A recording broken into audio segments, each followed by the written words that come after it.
नमस्कार दोस्तों, नेपाल में भारत चीन अमेरिका की कहीं ना कहीं टक्कर जरूर चल रही है और वो टक्कर इन्वेस्ट से संबंधित भी है, यानी फॉरेन इन्वेस्ट से संबंधित टक्कर भी नेपाल में भारत चीन और अमेरिका में चल रही है। और इसमें चीन चाह रहा है कि हम ज़्यादा से ज़्यादा इन्वेस्ट करें नेपाल में। ठीक है, तो हम आपको बताते हैं आज कि किस देश ने कितना इन्वेस्ट नेपाल में किया है जब से नेपाल ने फॉरेन इन्वेस्ट के लिए अपने दरवाजे खोले हैं।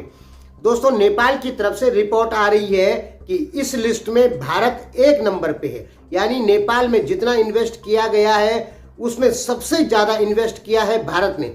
अब आप कहेंगे कि नहीं, भारत ने नहीं किया, चीन ने किया। क्योंकि आप ऐसा कहते हैं तो इसलिए हम सबूत लेकर आए हैं, और सबूत आप ही का मीडिया का लाए हैं, और एक मीडिया का नहीं, बहुत सारी मीडिया का सबूत आपको हम दिखा रहे हैं कि नेपाली मीडिया अब खुद कह रही है कि सबसे ज़्यादा इन्वेस्ट करने वाला जो देश है नेपाल में वो भारत करता है। ठीक है, आप देख सकते हैं, ये हम आपको दिखा रहे हैं।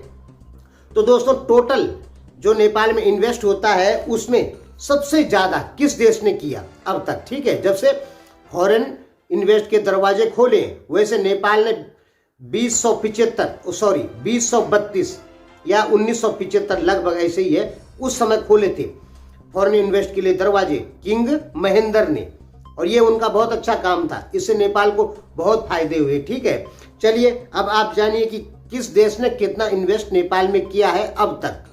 तो इसमें दोस्तों सबसे आगे है भारत। भारत ने दोस्तों 65 अरब 64 करोड़ रुपए का इन्वेस्ट किया है नेपाल में। 65 अरब 64 करोड़ रुपए का इन्वेस्ट भारत ने अब तक नेपाल में किया है।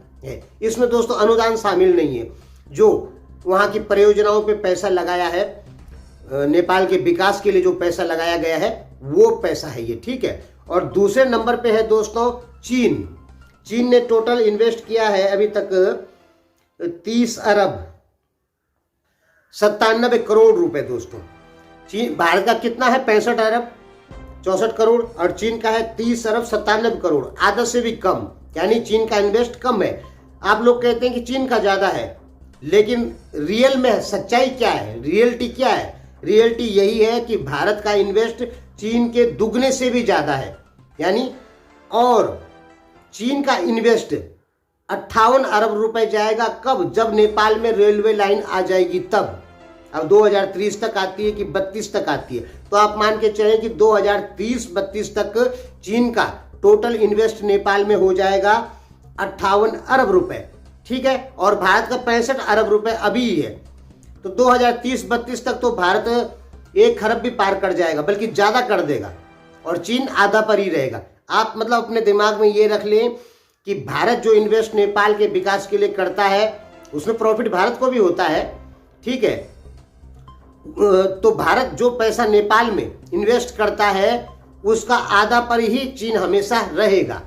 ठीक है, क्योंकि अभी आधा से भी कम है चीन, तो चीन और इन्वेस्ट कर रहा है तो भारत भी तो कर रहा है।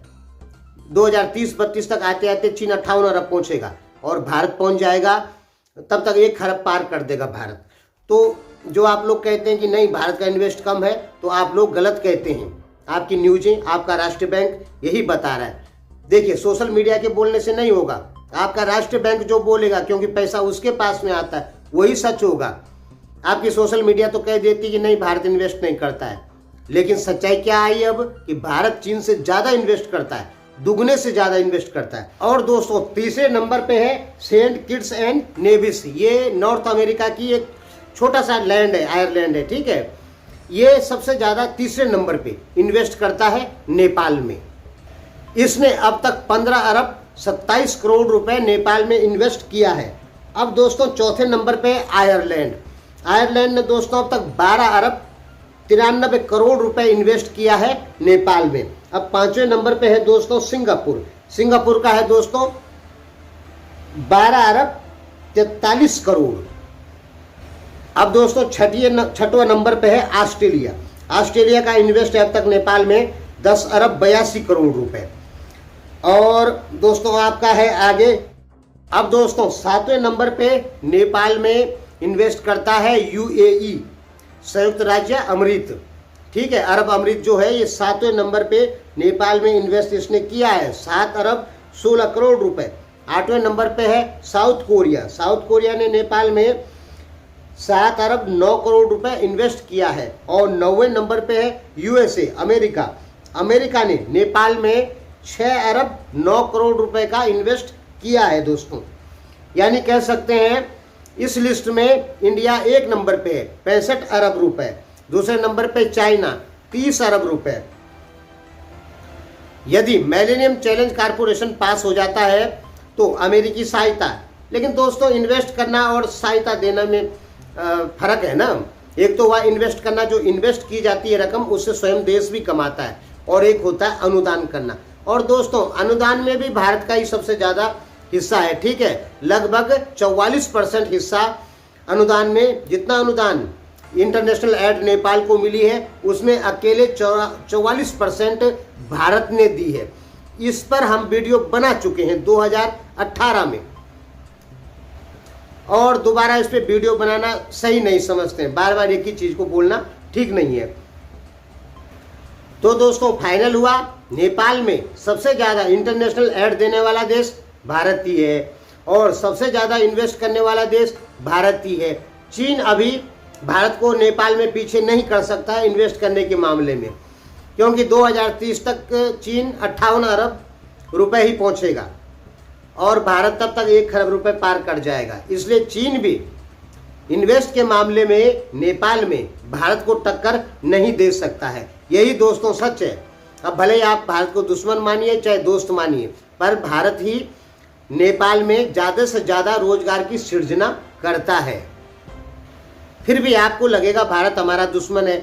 मतलब बोलने का ये है कि बॉर्डर के कुछ लोगों ने, भारत साइड के कुछ लोगों ने आपको दादागिरी दिखा दी तो आप पूरे भारत को ही अपना दुश्मन मानने लग जाएंगे क्या?